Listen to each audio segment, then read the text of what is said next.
2. មនុស្សចាស់ជរាហត់នឿយគ្មានកម្លាំង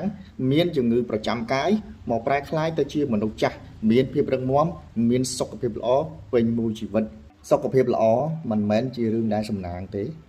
ប៉ុន្តែគឺជារឿងដែលបងប្អូនទាំងអស់គ្នាជ្រើសរើសនិងសម្រេចចិត្តត្រូវអរគុណដល់អាហារសុខភាពឯករបស់អាតូមីមួយគឺ Hemohim ដែលបានជួយឲ្យសុខភាពលោកឪពុកនិងអ្នកម្ដាយរបស់ខ្ញុំរយៈពេល8ឆ្នាំកន្លងមកនេះមានសុខភាពល្អរឹងមាំពេញរាងកាយពិសេសលែងមាន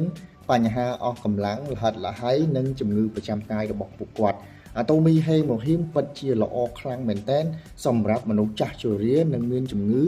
មានបញ្ហាអស់កម្លាំងលហិតលហៃជាប្រចាំHemohim គឺជាផលិតផលដែលបានកើតឡើង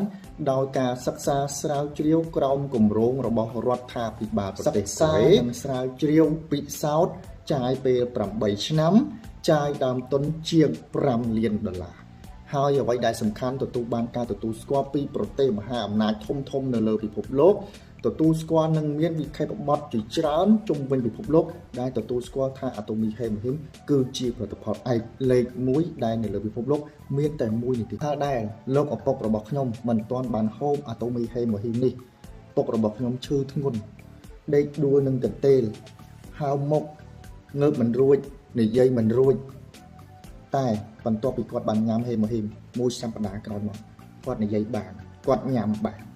គាត់ដើរបានមួយខែកន្លងមកគាត់មានភាពរឹងមាំនៅក្នុងសុខភាពរាងកាយរបស់គាត់លែងមានបញ្ហា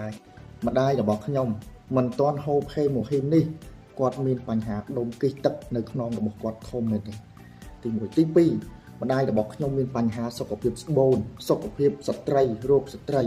ធ្ងន់ធ្ងរមែនតើទាំងធ្វើឲ្យគាត់រាងកាយរបស់គាត់ទ្រុឌទ្រោមខ្លាំងឈឺខ្លាំងធ្វើការអីមិនបានហូបមិនបានឈឺនៅក្នុងរាងកាយជាប្រចាំហូប Hemohim នេះត្រឹមតែ2សប្តាហ៍គាត់មានសុខភាពល្អមកវិញគាត់ហូបជាប្រចាំជំងឺទាំងអស់នេះបានឃ្លាតឆ្ងាយពីពួកគាត់បច្ចុប្បន្នឪពុករបស់ខ្ញុំមានវ័យមានប្រជញ្ញរហូតដល់81ឆ្នាំម្ដាយរបស់ខ្ញុំមានប្រជញ្ញរហូតដល់75ឆ្នាំគឺជាវ័យដែលជរាប៉ុន្តែគាត់មិនមានជំងឺទៀតទេដោយសារតែគាត់បានទទួលទានអាតូមី Hemohim នេះជាប្រចាំរយៈពេលជាង8ឆ្នាំមកហើយចុះបងប្អូនដែលកំពុងមើលវិញមានលោកឪពុកអ្នកម្ដាយមានលោកយាយលោកតាមានមនុស្សជាទីស្រឡាញ់ដែលកំពុងតែទ្រុឌទ្រោមកំពុងតែមានបញ្ហាសុខភាពកំពុងតែហត់នឿយអស់កម្លាំងលហិតលហៃក្នុងរាងកាយហើយចង់ឲ្យពួកគាត់មានសុខភាពល្អដោយលោកឪពុកនិងអ្នកម្ដាយរបស់ខ្ញុំដែរឬអត់ comment